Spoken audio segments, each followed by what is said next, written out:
स्वाभाविक है, 5 राज्यों में प्रस्तावित विधानसभा चुनाव है। कांग्रेस का अंदरूनी मामला है को स्क्रीनिंग कमेटी बनाती है, लेकिन स्क्रीनिंग कमेटी का यह मानक कौन तय करेगा कि जो करप्शन में इन्वॉल्व रहेगा उसी से सेकुलरिज्म की रक्षा होगी। तो ये जो राजनीति का गठजोड़ का फैसला भी माननीय प्रियंका गांधी जी को ही लेना है।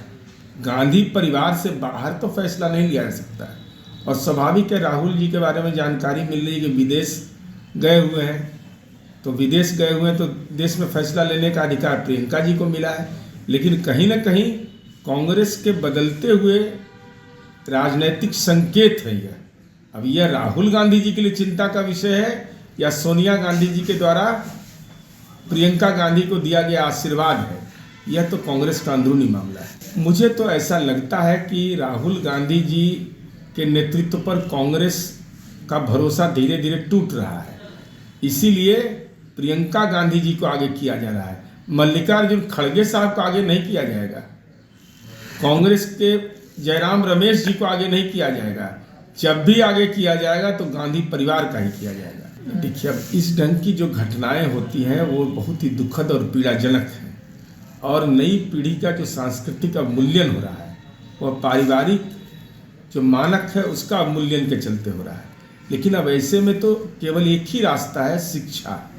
शिक्षित बनाइए, संस्कारी बनाइए, दूसरा कोई विकल्प इसका नहीं है। अब इस संबंध में कौन नगर निकाय का प्रमुख होगा यह तो तय करेगी जनता।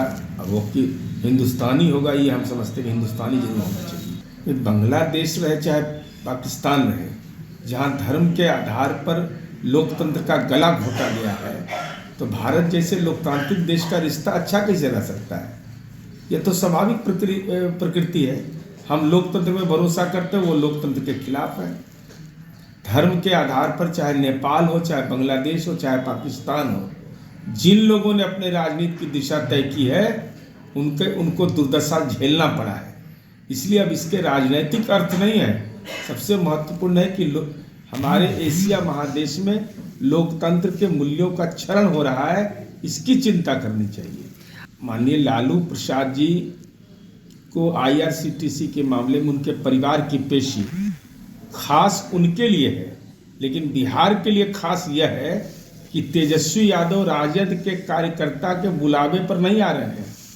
न्यायपालिका के सम्मन पर जेल जाने के डर से वह हाजिर होंगे, और हाजिर होने के बाद वह राजनीतिक हाजिरी लगाने बिहार आ जाएंगे।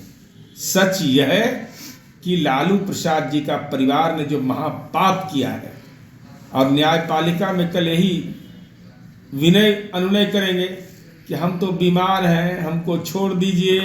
अरे भाई, जब जनता का गाढ़ी कमाई, गरीब की गाढ़ी कमाई, नौकरी के नाम पर आपने जमीन लूट लिया, आप राजनीतिक लुटेरा नहीं रहे, आप जमीन के लुटेरा रहे हैं, तो हमारी उम्मीद है कि न्यायपालिका इस दिशा में बहुत विलंब हो रहा है, सक्षम कार्रवाई सुनिश्चित करे। और न्यायपालिका को अगर यह लगता है कि यह इसमें यह गुनाहगार है तो कानूनी प्रक्रिया पूरी कर, अगर न्याय सक्षम अधिकार आपको प्राप्त है तो इन लोगों के भूखंड को जब्त करके वहाँ अनाथालय, वहाँ पर विधवाश्रम, वहाँ पर अति पिछड़ा छात्रावास, अल्पसंख्यक कल्याण छात्रावास, शिलालेख के साथ कि कैसे अर्जित की गई संपत्ति, वह नई पीढ़ी उसको भी देखेगा, वर्तमान पीढ़ी, और इन लोगों के राजनीति के पाप कुकर्म का जल्द से जल्द न्यायिक मुकाम तक पहुंचे।